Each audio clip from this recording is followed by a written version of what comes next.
Everything changed on February 10, 2005, when Charles and Camilla announced their engagement, a moment that captured headlines and public interest.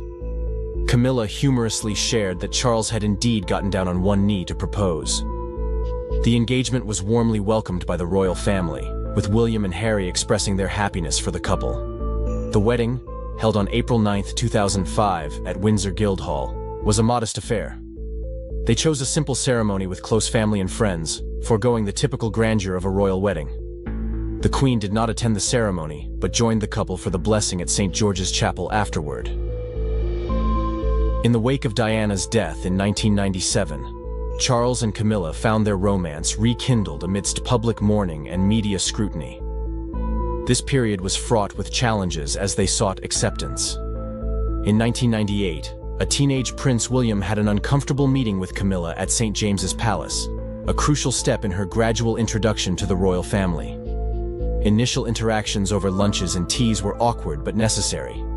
Queen Elizabeth II was initially resistant to Camilla, dubbing her "that wicked woman." However, by 2000, her stance softened, and she dined with Charles and Camilla, subtly signaling her approval. Public appearances followed, with a significant one in January 1999 at a birthday party for Camilla's sister.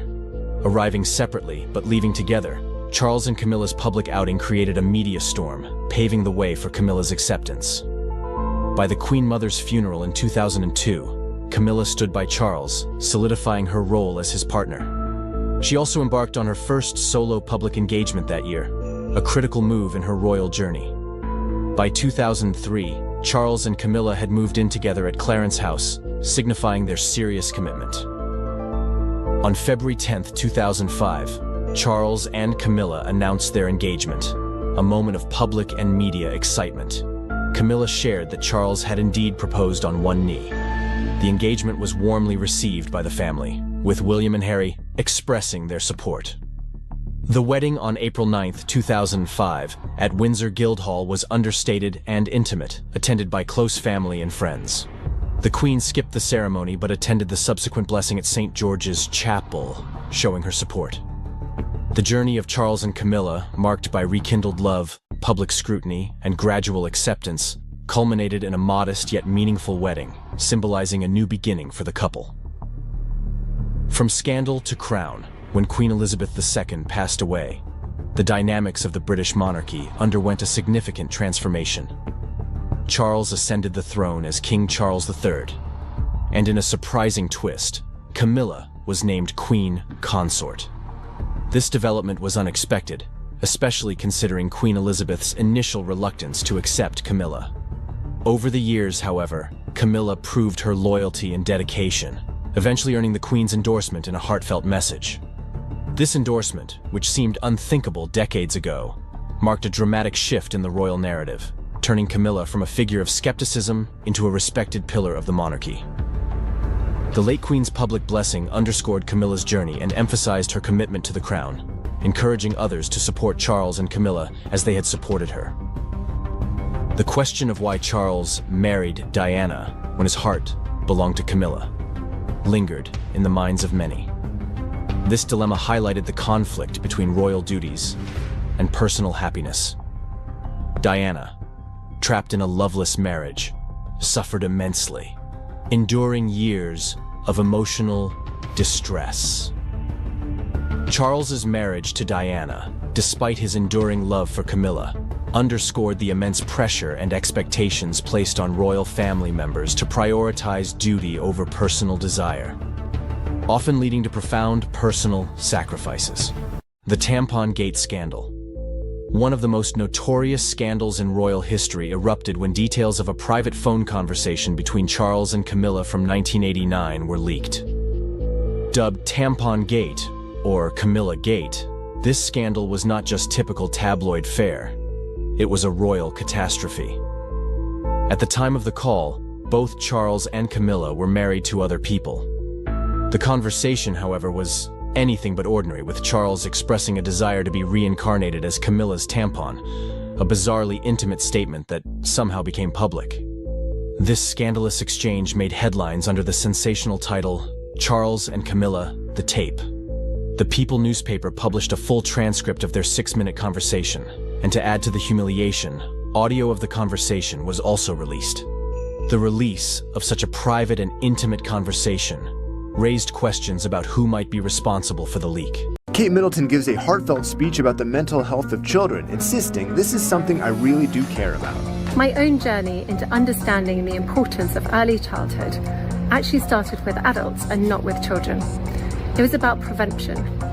I wanted to understand what more we could do to help prevent some of today's toughest social challenges, and what more we could do to help with the rising rates of poor mental health.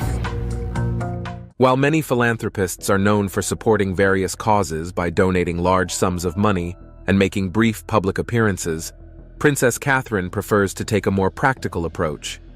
She endeavors to meet the people in person, speaking with them and offering the encouragement they need. Because of these personal encounters, there are many stories of children who almost gave up on life but began to smile again after a friendly, unexpected visit from the princess.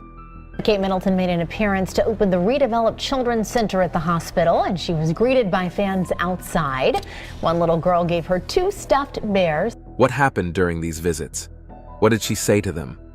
Join us as we explore some of these heartwarming stories and the many deeds of Catherine Middleton. Craig's big moment with the princess.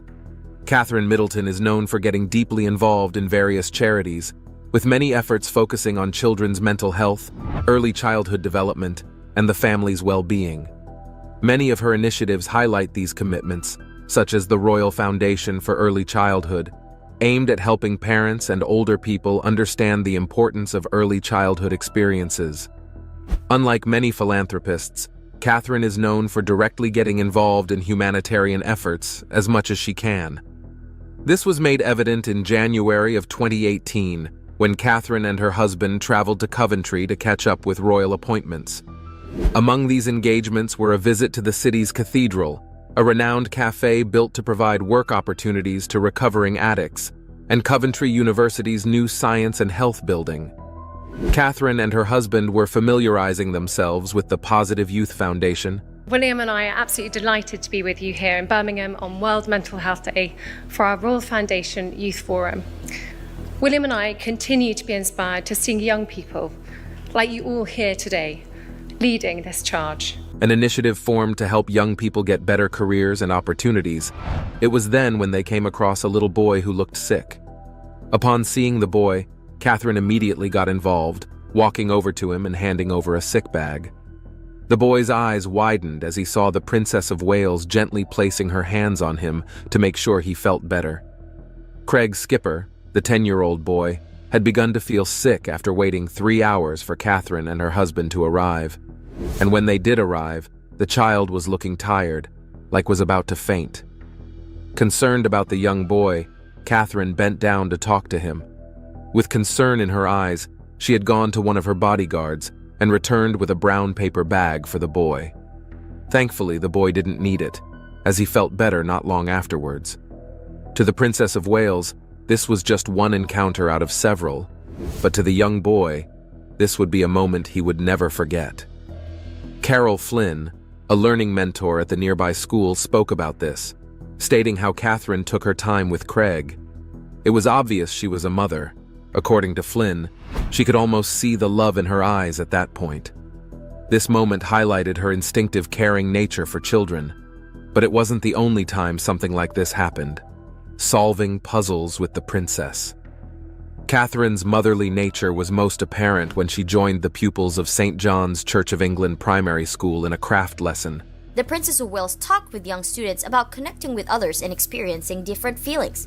She sat down with children from St. John's Church of England Primary School in Bethnal Green, London's East End, and joined them for a craft lesson. She got to work with the children, solving puzzles and building blocks as she talked to them about mental health in the simplest words they could understand.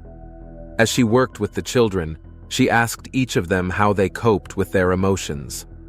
The princess had supported the various charities that established the Children's Mental Health Week, a period set apart for different activities aimed at helping children achieve and enjoy complete mental and emotional well-being. This period was established in 2015, with a mandate for all week schools, families, and youth groups to get involved in the initiative. Catherine had shared her convictions about this multiple times, stating it as very good for emotional health and well-being. The princess stated she was a firm believer in giving children the tools needed for navigating the mental issues that come with growing up, and she demonstrated that in this encounter with the children. During the crafts lesson, a young boy told the princess how connecting helps him express how he feels to people around him. The project we're working is connecting with others. And why is that important, do you think? Connecting releases our emotions to your other people that you care about. Absolutely. After the princess responded, another classmate spoke about how she coped with her strong feelings by taking deep breaths and drinking some water. When the session came to an end, Catherine encouraged the children to always express how they felt to those who cared about them, while asking others to do the same as well. Today, Princess Catherine is known for providing the funding needed to run several hospitals and caring homes. Among these centers is the Evelina London Children's Hospital, whose efforts in providing healthcare services to children and young adults have been praised by the royal family. As we shall see, each of her visits to these hospitals made headlines. Catherine's hospital visits and experiences. Perhaps the most notable of her visits to the Children's Hospital was in December 2018, when Catherine and her husband announced they would be patronizing the establishment moving forward. This brought smiles to the faces of many, and the event was marked by Catherine's interactions with the children receiving treatment. She showed great empathy to the little ones, putting them at ease at a time of great distress. She also spoke with some of them about their experiences by offering words of comfort and encouragement. Being very practical in interacting with children, Catherine took part in various activities. She joined them in making decorations and pictures, creating a peaceful atmosphere that lifted their little minds. After interacting with the children, Catherine took the time to speak with the hospital staff, appreciating them for their hard work and dedication to the young children. The Princess of Wales made her next visit in February 2019 to celebrate the hospital's 150th anniversary. As usual, she joined the children in making birthday cards for the hospital, bringing attention to the establishment's history, latest achievements, and ongoing efforts to help children across London and beyond. It was celebrated in grand style, and her next visit was scheduled for the following year, but something unexpected came up. As we all know, the pandemic of 2020 triggered a lot of restrictions around the world, and London was not an exception. So the princess had to adapt to the times by engaging with the hospital virtually. Wanting to provide comfort and entertainment at a difficult time, Catherine took part in a virtual storytelling session with the children watching from the hospital. She read stories from different books to the little ones as they listened with excitement. After that, she had a separate session with the hospital staff to discuss the challenges they had with the many restrictions that came with the pandemic. She encouraged them to keep pushing forward while expressing her gratitude, promising to keep supporting the hospital as she always had. Over the last 9 months, the pandemic has been a worrying time for us all. We've experienced isolation, loss, and uncertainty. But in the midst of this crisis, we've also seen huge acts of kindness, generosity, and empathy. Aside from this, Princess Catherine has also been a patron of East Anglia's children's hospices. Known to many as EACH, the charity offers care and support for children with life-threatening conditions, along with their families across East Anglia. She became the royal patron in 2012, early in her role as Princess of Wales. This decision was influenced by her natural interest in children's health and the well-being of the family. This act alone helped raise the profile of EACH, bringing greater awareness about what they do and its importance. Not long after doing this, Catherine opened the Treehouse, a new caring home for the terminally ill, in March of that same year. It was one of her first single engagements, and it marked the start of her direct involvement in charity. There, she met with the families of the children, showing great empathy and helping them feel heard and understood. She ended the occasion with a heartfelt speech, showing admiration for the children's courage while explaining the importance of the EACH initiative. However, royal patronage was not enough to build these caring homes and keep them running at full capacity. Enter the fundraising campaigns, an opportunity for people who admire the works of the organization to get involved by their contributions. Catherine's presence has played an active role in supporting these fundraising campaigns, using her platform to encourage participation among those interested. Along with these attempts was the famous Nook Appeal, which was launched in 2014. It was a major fundraising campaign put up to build a new caring home with the latest technologies in Norfolk. Thanks to her influence, the campaign was able to raise the £10 million needed for the project to work. She attended the celebration ceremony in 2015 and returned 4 years later to open the caring home, now named after the campaign, The Nook. What followed was numerous attendances at galas and private events to raise awareness of the initiative and her numerous personal visits to the caring homes. Often carried out privately, Catherine uses the chance to connect personally with some of the children, participating in various activities including music therapy sessions and outdoor activities. Many caregivers at the homes have told stories of how children had given up hope before having a private visit from the princess. Afterwards, they become inspired to fight for their lives with smiles on their faces. For the parents whose children had the most terminal cases, Catherine offered a listening ear, doing the least she could do so they could at least feel heard and supported to the bitter end. And I have been so deeply moved and humbled by their truly remarkable courage and by their selfless capacity for forgiveness, despite all that they have suffered. King Charles can finally share what happened is sure to make jaws drop. For decades, rumors and whispers surrounded the real story behind Charles and Diana's marriage, leaving fans with burning questions. Now, after years of regret and hidden truth, Charles is ready to spill the details that could change everything we thought we knew. From unexpected revelations to shocking confessions, nothing remains off limits in this tell-all. And I also wanted to say how particularly moved and enormously comforted my children and I were, and indeed still are, by the public response to Diana's death. Are you ready to hear the scandal that could rewrite entire royal history? Early spotlight on King Charles. From the moment he was born on November 14, 1948, King Charles lived in the public eye like few others. Being the first child of Queen Elizabeth II placed him in line for the British throne at just a few years old.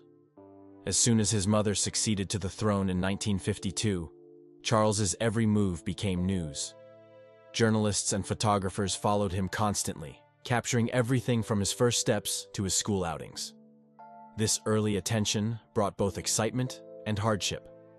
On one hand, Charles enjoyed privileges such as living in grand palaces and traveling around the world with his parents. On the other hand, the weight of future responsibility cast a long shadow. He could not simply play outside without a chaperone, or make casual friends without those friendships ending up in the papers. Knowing that he would eventually become king brought an expectation of perfect behavior and never-ending etiquette lessons. As a child, Charles took part in public events that most people never experience. He had to attend formal ceremonies, greet dignitaries, and smile for countless photographs. His parents were often busy with their own duties, so he sometimes felt distant from them.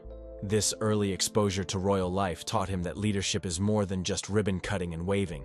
It involves representing an entire nation and keeping up an image of respect and tradition. Yet Charles remained a curious young boy, eager to learn. He loved the outdoors, playing sports and exploring nature whenever possible. Despite all the ceremony around him, he tried to embrace any normal childhood moment he could find. This dual existence, being both a young heir and a child wanting freedom, shaped his perspective on duty and personal happiness. Over the years, the world watched him grow, picking apart every detail of his upbringing, from his choice of school to his friendships. While the spotlight was harsh, it also formed him into the resolute individual he would become. He learned to handle media pressure, stand by his values, and balance tradition with personal growth. Those early years in the public eye laid the groundwork for his eventual role as Britain's monarch. Challenging childhood. Although King Charles was born into privilege, his childhood was far from easy. In public, he seemed to have it all: a royal title, a future throne, and enrollment in prestigious schools. But behind the castle walls, he faced emotional hurdles that shaped who he is today. He often spoke of feeling somewhat isolated, since his parents, Queen Elizabeth II and Prince Philip, had demanding schedules and many official duties. As a result, they were often away, leaving young Charles under the care of nannies and tutors. He once admitted that his parents could be both physically and emotionally distant. Growing up under such circumstances, he struggled to find genuine warmth and affection. Many times his reserved nature was misunderstood as aloofness, but it stemmed from a lack of open, playful interaction within his family. Like any sensitive child, he longed for approval and closeness. Additionally, constant media attention made it hard for him to form normal friendships. Classmates sometimes teased him, either because of his royal status or his gentle nature.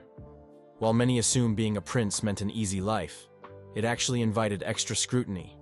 Every quirk or emotion he showed sparked feedback from both peers and the wider public. This pressure taught him to shield his feelings, shaping the more guarded side of his personality that people would later observe. However, these hardships also contributed to his ability to empathize with others, since he knew how it felt to be lonely and misunderstood. Charles developed a softer side. In time, he became known for his desire to protect the environment and uplift charitable causes. There is a belief that his early emotional battles gave him a strong sense of compassion for the struggles of everyday people. Overcoming a challenging childhood was no small feat. Charles had to navigate formal expectations, media glare, and his own yearning for unconditional love. These factors fueled both his insecurities and his determination to do well by his future subjects. In many ways, his youthful trials served as stepping stones toward a more empathetic approach to leadership, highlighting how even a prince can grow through adversity. Gordonstoun School experience. Gordonstoun School became a defining chapter of King Charles's youth. Founded by German educator Kurt Hahn, the school was known for its strict discipline, outdoor challenges, and emphasis on self-reliance. Prince Philip, Charles's father, believed that Gordonstoun would make his son tougher, more independent, and ready for the demands of royal life. Though the school was among the most respected in the United Kingdom, it was also notorious for its rigorous routines. For young Charles, the transition was tough. He was a sensitive boy, more inclined toward quiet reflection than braving cold mornings and adventure drills. At Gordonstoun, students were expected to wake up early to take cold showers, keep their dormitories spotless, and participate in various sports. The school highlighted character growth through hardship, a principle that clashed with Charles's gentle manner. He found the days exhausting and sometimes felt overwhelmed by the physical demands and the teasing he faced from classmates. Still, he would later admit that his time at Gordonstoun shaped his resilience and helped him discover inner strengths. He learned how to handle criticism, adapt to unfamiliar settings, and rely on himself in challenging situations. In a 1975 interview, he reflected that the school taught him much about his own abilities, hinting that the difficulties sparked personal growth. He also said that his father's insistence on sending him there, though harsh at times, forced him to confront the real world in ways a pampered prince rarely would. Beyond discipline, Gordonstoun offered Charles opportunities in leadership. The school believed in giving senior students responsibility to oversee younger ones, which helped Charles practice guiding and supporting peers. He also found moments to appreciate nature, exploring the rugged landscape surrounding the campus. That closeness with nature might have nurtured his lifelong advocacy for environmental causes. Despite the strictness, he later expressed gratitude for his Gordonstoun experience. While he often joked that his father's choice of school was a harsh move for someone so sensitive, he ultimately acknowledged its benefits. By enduring trials of physical endurance, structure, and teamwork, Charles discovered personal qualities that would serve him well as he prepared for the responsibilities of a future king. University education king. Charles's choice to attend university was a defining moment that broke royal tradition and sparked debate within the British royal family. Typically, heirs to the throne were expected to enter military service straight after their formal schooling. However, Charles had other plans. After completing his A-levels at Gordonstoun, he announced his intent to pursue a degree at the University of Cambridge. Many in the royal circle were uneasy about this decision, fearing it might reflect poorly on him as a future monarch. Critics claimed it showed a lack of discipline and a desire to dodge the rigors of military life. Yet Charles stood firm, determined to prove that scholarship and service could go hand in hand. Despite the stir it caused, his time at Cambridge became an invaluable experience. He studied anthropology, archaeology, and history, eventually earning a second-class lower Bachelor of Arts, an achievement that made him the first British heir apparent to receive a university degree. During his studies, the media kept a close watch on his every move. Reports of Charles strolling through campus with classmates or attending social events always made headlines, reflecting a public keenly curious about how he would balance academic pursuits with his royal obligations. For Charles, this period was about more than attending lectures and writing essays. It allowed him a taste of relative independence, a chance to mingle with fellow students and immerse himself in intellectual debate. He engaged in discussions ranging from historical events to global challenges, broadening his cultural awareness. This exposure seemed to strengthen his worldview and shape his future philanthropic interests. In particular, experiencing life beyond palace walls helped him understand ordinary people's struggles, an understanding that would later influence his passion for charitable causes. Still, not everyone was so accepting of his academic adventure. Some family members felt that time spent away from official duties hindered his readiness for the crown. Yet, Charles's resolve only grew stronger in the face of doubt. Even as tension brewed within the royal household, he persisted, focusing on exams and forming friendships that would last for years. Military career. After earning his university degree, King Charles turned his attention to the military, a path many had expected him to follow from the start. Criticism had built up when he initially postponed his service, with voices suggesting he feared the harsh environment.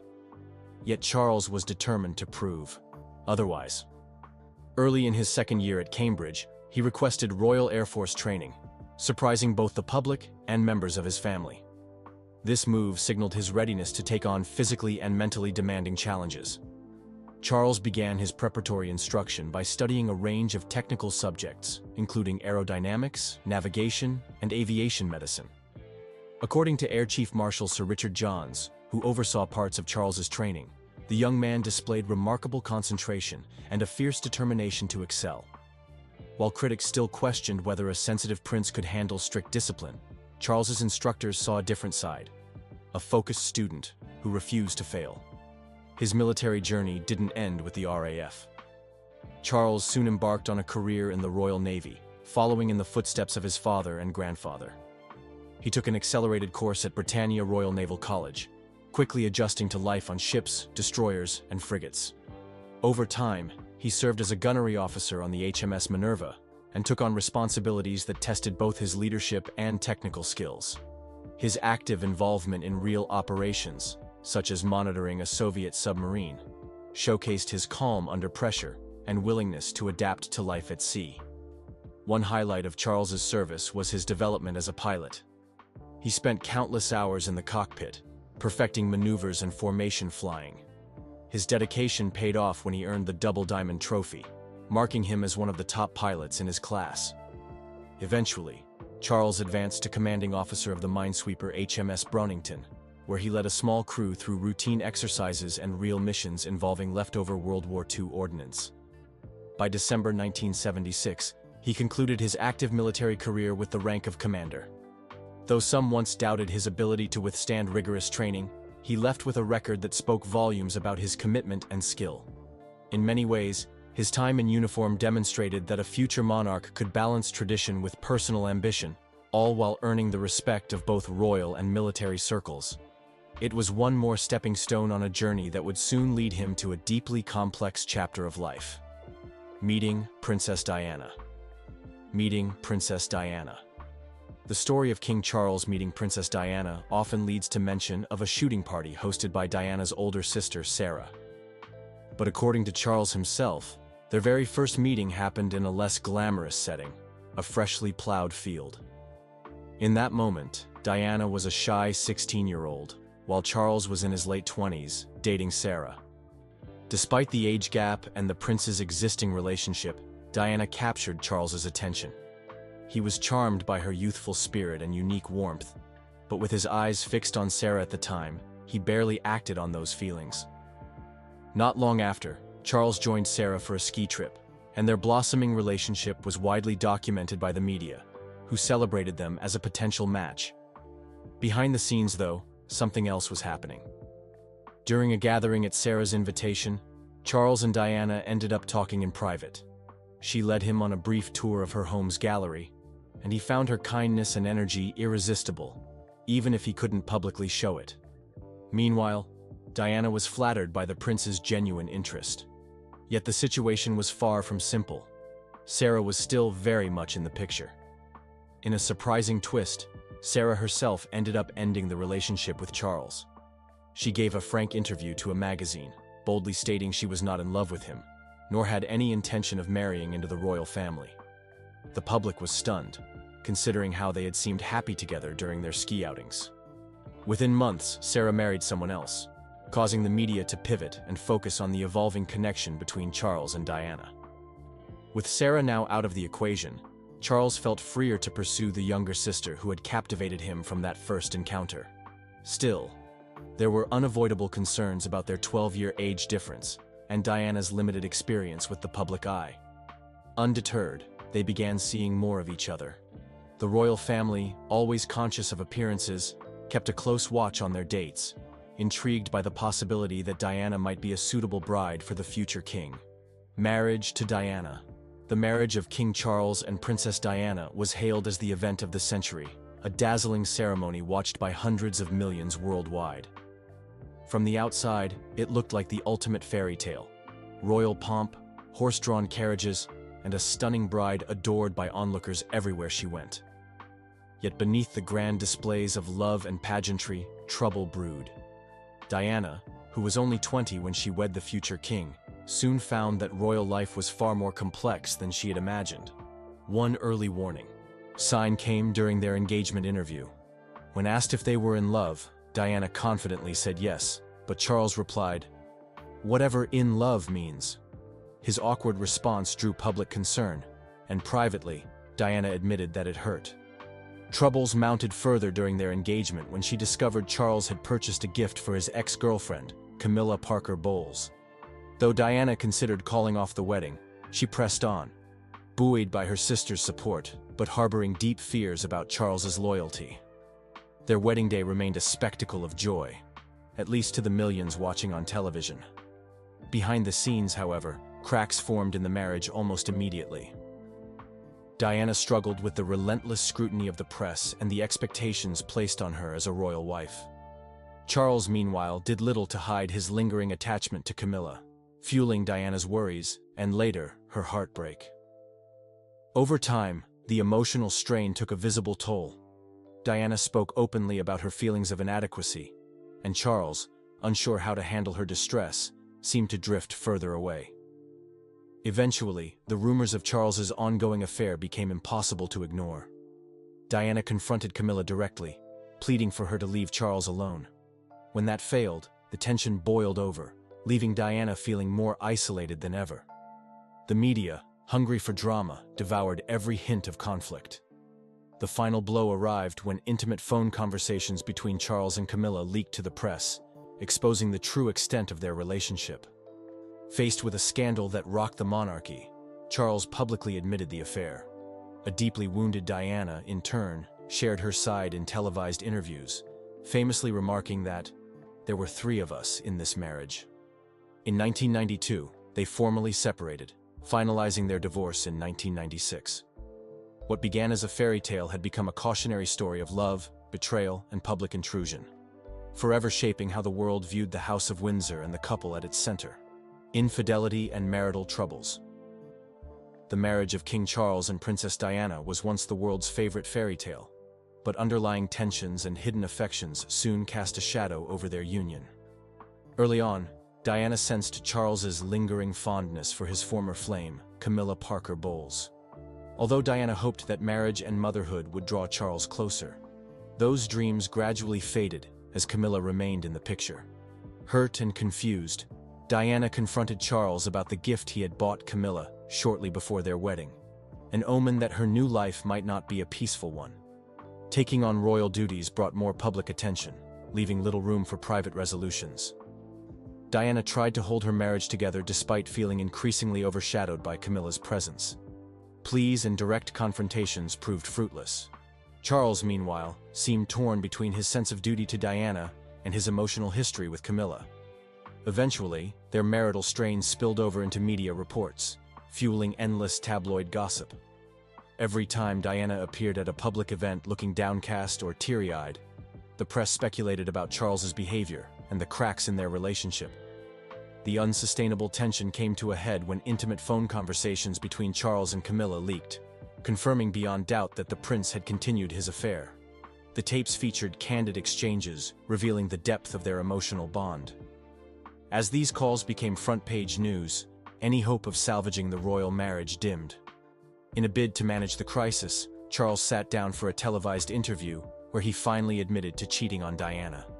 This public confession shattered the prince's carefully managed image of respectability and left Diana feeling betrayed on a global stage. Although the divorce was still months away, the emotional damage was done. Diana's heartbreak and Charles's public mea culpa generated an unending storm of media scrutiny. Many who had idolized Charles for his dedication to royal duty now questioned his character. Some sympathized with Diana, seeing her as a young woman thrust into an unforgiving spotlight and betrayed by her husband's continued closeness to Camilla. Others blamed both sides, arguing that royal life created pressures no marriage could endure. By the time legal separation became official, the couple's relationship had devolved into a series of painful headlines and regretful revelations. What started as a storybook wedding in front of nearly 1 billion onlookers turned into a cautionary tale of unresolved past relationships, public obsession, and the heavy toll of infidelity on even the most glamorous unions. Diana's struggles and legacy. When Diana entered the royal family, many saw her as the embodiment of a real-life Cinderella. A shy young nursery school assistant swept up in a dazzling romance with the future king. Yet almost from the start, she struggled beneath the intense spotlight and the rigid protocols of royal life. Her natural warmth often clashed with the formal reserve expected of a princess, and every misstep drew tabloid headlines. Over time, these pressures took a serious emotional toll, leaving her feeling isolated and unsure of whom to trust. Beyond her marital woes, Diana battled personal insecurities. She spoke candidly about her struggle with bulimia, which she traced directly to the emotional pain and self-doubt she experienced in her relationship with Charles. Whenever she felt anxious about an upcoming event or a perceived rejection, the pressure became unbearable. Her willingness to open up about bulimia shattered royal norms, exposing a frank vulnerability that endeared her to millions who recognized their own battles in her story. Despite these struggles, Diana found her own voice and sense of purpose through humanitarian work. Early on, she displayed a gift for connecting with people from all walks of life. Children facing critical illness, victims of poverty, and those living with HIV/AIDS all found a compassionate ally in Diana, who wasn't afraid to kneel down, embrace them, and show a human touch that broke centuries of royal formality. This empathy became a hallmark of her public persona, earning her the nickname, the People's Princess. Even as her marriage unraveled, Diana's global reputation soared, buoyed by her devotion to charitable causes. She visited hospitals, comforted the sick, and championed controversial topics like landmine clearance. Though her personal life remained fraught with heartbreak, Diana's work on behalf of the marginalized offered a sense of meaning. In telling the world about her own pain, she helped to break stigmas surrounding mental health while using her platform to shine a spotlight on overlooked communities. By the time she and Charles divorced, Diana's place in history had already been secured. Her tragic death in 1997 only cemented her status as a beloved icon whose struggles made her relatable and whose compassion inspired countless others. Today, her sons, Prince William and Prince Harry, carry her legacy forward with their own charitable projects and public engagements. Through them and the countless lives she touched, Diana's spirit endures, reminding the world of the power in empathy, vulnerability, and the courage to speak one's truth.